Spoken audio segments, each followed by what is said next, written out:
In many years, foxes have been regarded as silent predators of rural outskirts, a fleeting shadow moving along the blurred boundary between the wild and human settlements.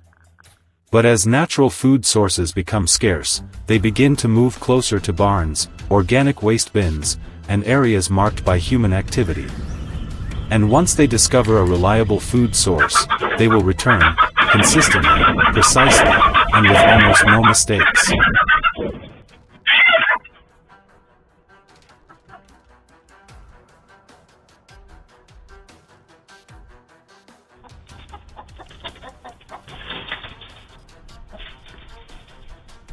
It always begins with very small signs. A few footprints on damp soil, a slightly sunken section of fence, or a few feathers scattered near a chicken coop. These seemingly insignificant details are in fact the fox's movement map, a system of trails repeated over many consecutive nights. Without the ability to read these signs, any control effort becomes meaningless.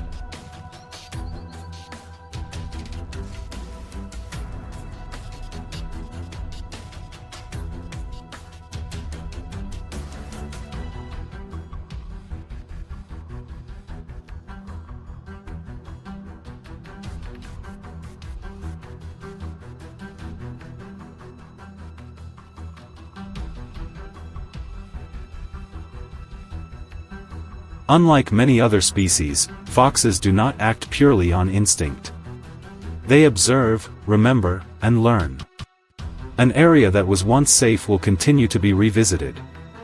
A new scent will immediately cause them to change direction.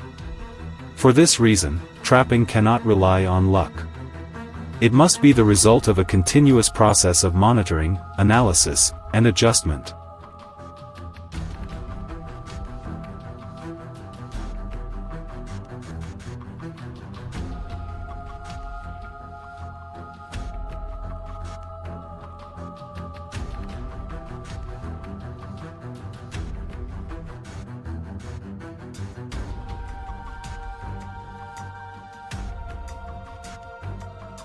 An effective strategy always begins with identifying the primary travel route. These are often narrow paths along fences, field edges, or areas with limited visibility. Foxes rarely cross open spaces. They consistently choose routes with the best cover to minimize risk. Once this route is identified, the entire control plan can truly begin.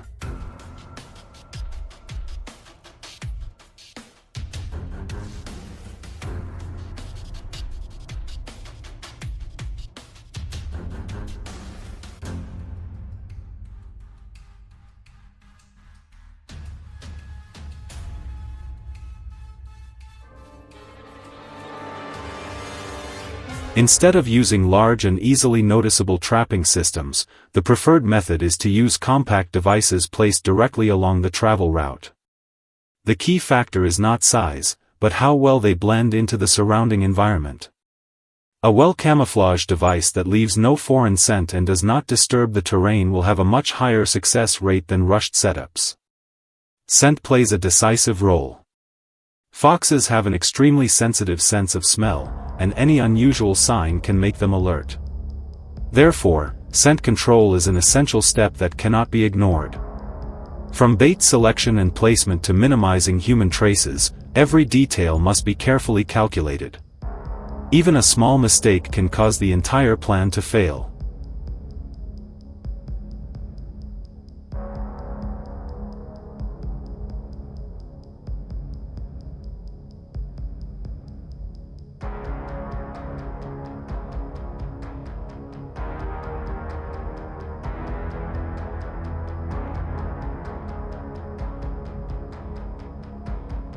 Timing is equally important. Foxes are typically most active at night, but not always on a fixed schedule. Using surveillance cameras or tracking signs in cycles can help determine exactly when they appear. At that point, placing devices is no longer guesswork, but an action based on real data.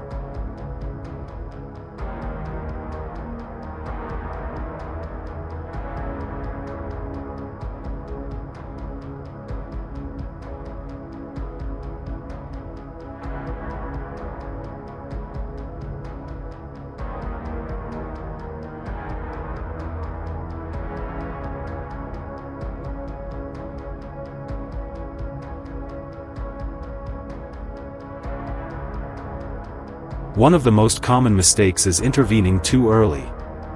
Without fully understanding movement patterns, setting traps prematurely will only make foxes more cautious.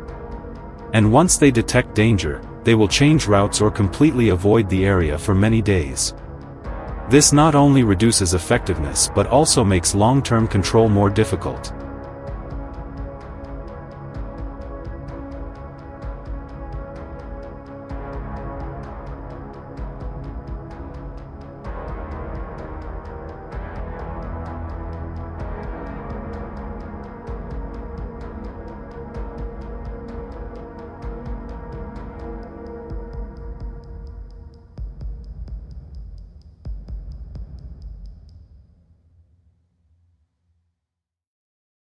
In contrast, patience and consistency produce clear results.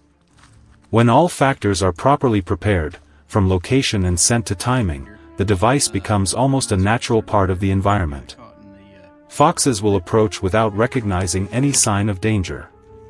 And that moment is when the strategy proves effective.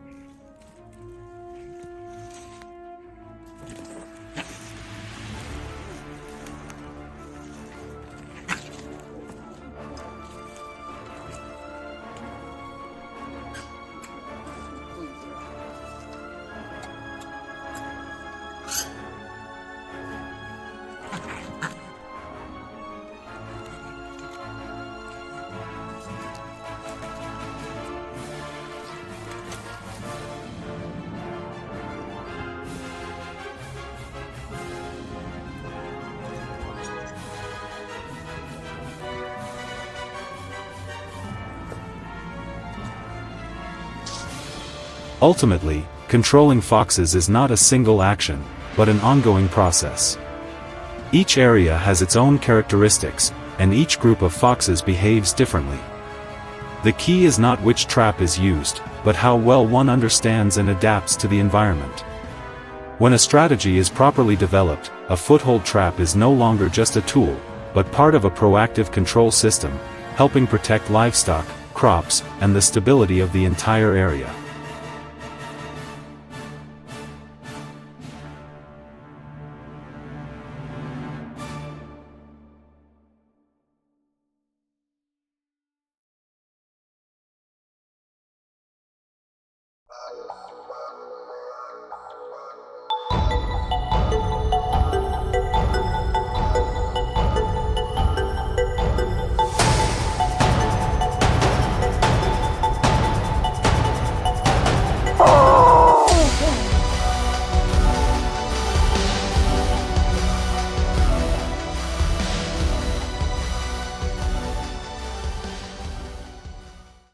Losses exceeding $800,000 in a short period, enough to make any farmer hesitate. In just a few nights, entire flocks of poultry vanished, leaving behind cold, empty enclosures and chaotic traces scattered across the ground. No longer isolated incidents, this had become a series of coordinated attacks by wolves. As the damage continued to rise, many farms faced the risk of collapse. And a pressing question began to emerge: how would they fight back?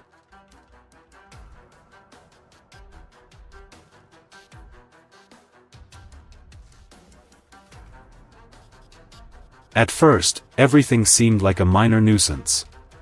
A few animals went missing, a few unfamiliar tracks appeared around the fences. But in a short time, the situation escalated rapidly. The predators began returning more frequently, following familiar paths, even identifying weaknesses in the protection systems. Some farms reported losing hundreds of animals in just 1 week.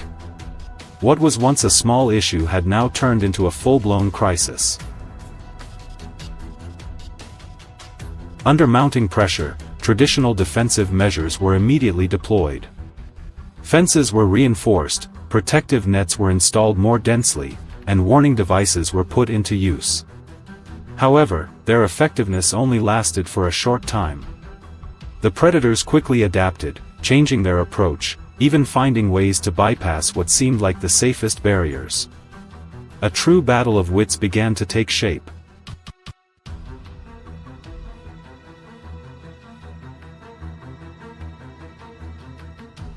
When passive solutions were no longer enough, a more proactive approach was introduced: direct control through trapping. But this was far from an easy decision. The method has always been accompanied by intense debate over humaneness and safety. Some argue it is the only way to protect livelihoods, while others call for less controversial alternatives.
Even so, in practice, control still had to be carried out.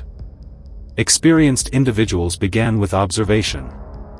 They did not set traps immediately but instead monitored signs, travel routes, footprints, and access points to water sources. From there, movement patterns gradually became clear. Trap locations were carefully selected, often along the routes most frequently used.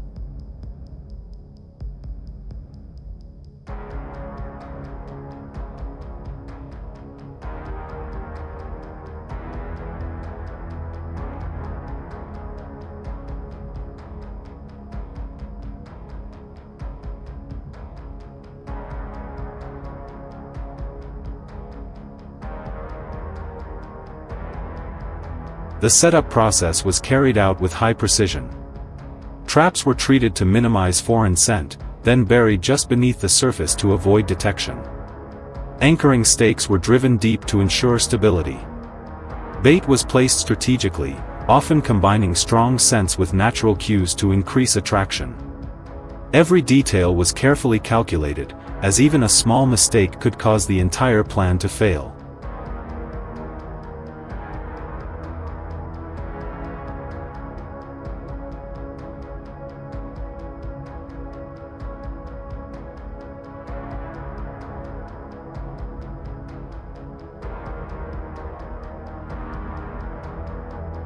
Throughout the process, safety remained the top priority.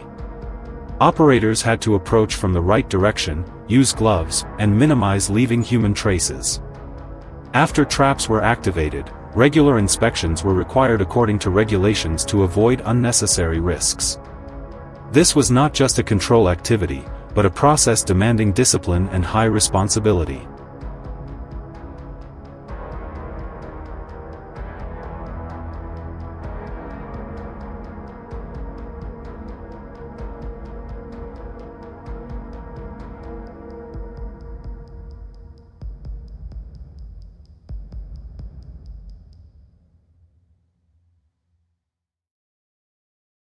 Over time, these efforts began to show results.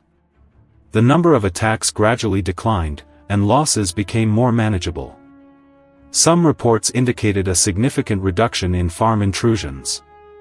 At the same time, the number of participants in legal control efforts increased, showing that this was no longer an isolated effort but a coordinated system.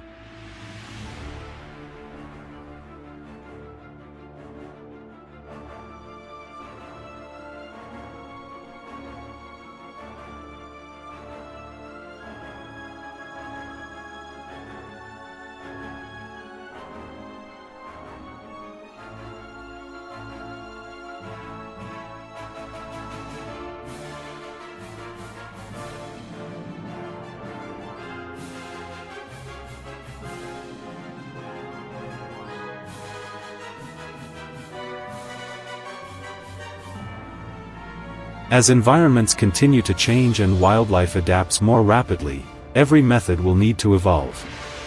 Ultimately, the choice is not only about effectiveness, but also about how humans balance protecting livelihoods and maintaining ecosystems. If you were faced with this situation, what would you choose? A forceful solution to eliminate the risk immediately, or a softer approach that requires more time? Share your perspective, because this is not just the story of a single farm, but an issue spreading across many regions.